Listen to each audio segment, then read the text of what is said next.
Team ready, match start. Hi hello வணக்கம் and welcome back to our channel மக்களே. நான் உங்கள் கண்மணி தான் பேசிட்டு இருக்கேன். பாகல்காம் அட்டாக்கை பற்றி நம்ம எல்லாருக்குமே தெரியும். அந்த அட்டாக்ல 26 டூரிஸ்ட் வந்து இறந்து போயிருந்தாங்க. அதனால இந்தியாவுக்கும் சரி பாகிஸ்தானுக்கும் சரி நிறைய ஆர்கியூமெண்ட்ஸ் போயிட்டு இருந்துச்சு. ஈட்டடான ஆர்கியூமெண்ட்ஸ் வந்து நிறைய போயிட்டு இருந்துச்சு. மாற்றி மாற்றி நான் இது பண்ணுறேன் அது பண்ணுறேன் அப்படின்ற மாதிரி இந்தியா கொடுக்குற பதிலடிக்கு எல்லாம் பாகிஸ்தானும் பதிலடி கொடுத்துட்டு இருந்தாங்க. இப்போ அதோட பெரிய கம்பேக்காக வந்து இந்தியா ஒரு முயற்சியை பண்ணியிருந்தாங்க. அதாவது இன்று அதிகாலை கூட இல்லை, நள்ளிரவு 1:44 அதாவது 1:05 1:30 வரைக்கும் ஒரு தாக்குதல் நடைபெற்றிருக்கு. அந்த தாக்குதல் என்ன அப்படின்னு பார்த்தீங்கன்னா 9 தளங்கள். அந்த 9 தளங்களுமே வந்து பயங்கரவாதங்களோட டெரரிஸ்டோட கேம்ப். ஸோ அந்த 9 டெரரிஸ்ட் கேம்பையுமே வந்து எய்ம் பண்ணி அங்கே மட்டும் தாக்குதல் நடத்தியிருக்கு இந்திய ராணுவம். இந்த அட்டாக்கு பேர் ஆப்ரேஷன் சிந்தூர் அப்படின்ற மாதிரி வச்சிருக்காங்க. இந்த அட்டாக் வந்து கிட்டத்தட்ட 9 இடங்கள் நடந்திருக்கு. அந்த 9 இடங்களும் பாகிஸ்தான் மற்றும் பாகிஸ்தான் ஆக்கிரமிப்பில் இருக்க காஷ்மீர், இந்த 2 இடங்கள்ல தான் நடந்திருக்கு. பாகிஸ்தான் ஆக்கிரமிப்பு உள்ள காஷ்மீர், அதாவது பாவல்பூர், முரிட்கே, சியால்கோட், சாகாம்ரு, குல்பூர், பிம்பர், கோட்லி அப்படின்ற பாகிஸ்தான் ஆக்கிரமிப்பில் இருக்க காஷ்மீரில் உள்ள இடங்களும், அதில் சியால்கோட், பாகல்பூர், சக்ஹம்ரு, முரிட்கே அந்த மாதிரி பாகிஸ்தானில் உள்ள இடங்கள். இதை தொடர்ந்து 9 இடங்கள் இந்த மாதிரி டெரரிஸ்ட் கேம்ப் இருக்க 9 இடங்களை குறி வச்சு தான் இந்தியா தாக்குதல் நடத்தியிருக்கு. இந்த தாக்குதலில் பாகிஸ்தான் ராணுவம் கேம்ப் இருக்க இடங்கள்ல தாக்குதல் நடத்தலை அப்படின்ற மாதிரியும் இந்தியா அஃபீஷியலாக அனௌன்ஸ் பண்ணியிருந்தாங்க. செந்தூர், இந்த ஒரு ஆப்ரேஷனுக்கு ஏன் செந்தூர்னு பேர் இட்டாங்க அப்படின்னு பார்த்தீங்கன்னா, செந்தூர் அப்படின்னா வந்து பெண்கள் நெத்தியில இடுற இந்த குங்குமத்துக்கு பேர் தான் செந்தூர் அப்படின்னு சொல்லுவாங்க. இந்த டூரிஸ்ட் அட்டாக்ல பார்த்தீங்க அப்படின்னா அங்கே இருந்த எல்லா கணவன்மார்களையும் அட்டாக் பண்ணி பெண்களுடைய குங்குமத்தை இழக்க செஞ்சதுனால தான் இந்த ஆப்ரேஷன் சிந்தூர் அப்படின்னு பேர் வச்சதா கூறப்படுது. இந்த பேரை தான் பிரதமர் நரேந்திர மோடி செலக்டும் பண்ணியிருந்தாரு. குங்குமத்தை வந்து சிவப்பான திலகம் அப்படின்னும் அதுக்கு இன்னொரு பொருள் இருக்கு. போருக்கு போனதுக்கு அப்புறம் ஒரு வெற்றி திலகமா வந்து போருக்கு போற வீரர்கள் வந்து அவங்க வீட்டில் இருக்க பெண்கள் அதை வந்து அவங்க நெற்றியில அணிவாங்க அப்படின்ற மாதிரியும் இன்னும் அர்த்தமும் இதுக்கு சொல்லப்படுது.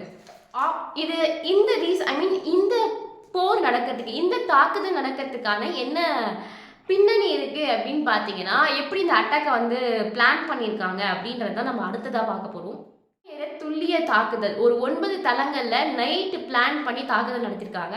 இதை வந்து ப்ரெசிஷன் ஸ்ட்ரைக் அப்படின்ற மாதிரி இராணுவங்கள்ல பேர் உண்டு.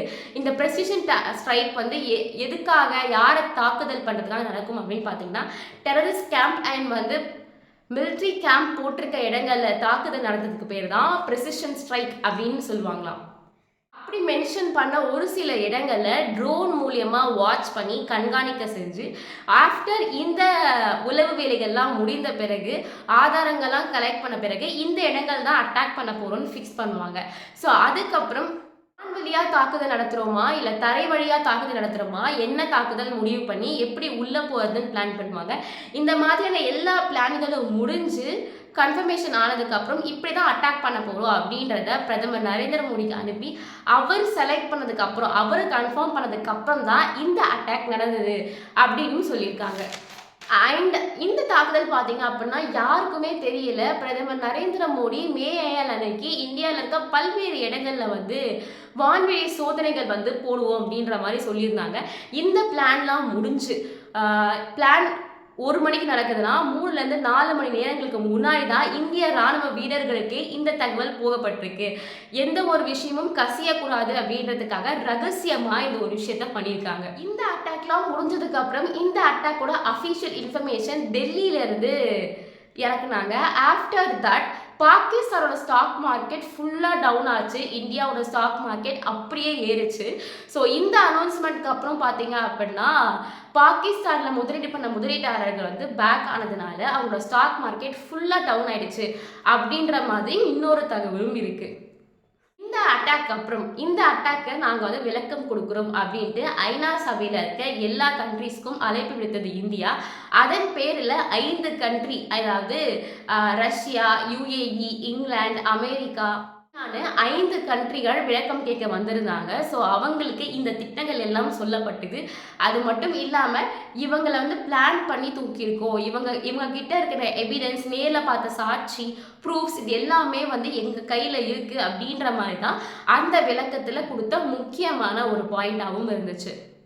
அமெரிக்காவில் இருக்க இந்திய தூதரகம் அமெரிக்காவில் சொன்ன விஷயம் என்ன அப்படின்னு பார்த்தீங்கன்னா, இதை நாங்கள் வந்து பொறுப்பாகவும் எந்த விதமான மக்களையும் தொந்தரவு பண்ணக்கூடாது அப்படின்ற ஒரு விஷயத்துக்காகவும் பொறுப்பாக நாங்கள் இந்த ஒரு விஷயத்த பண்ணியிருக்கோம்.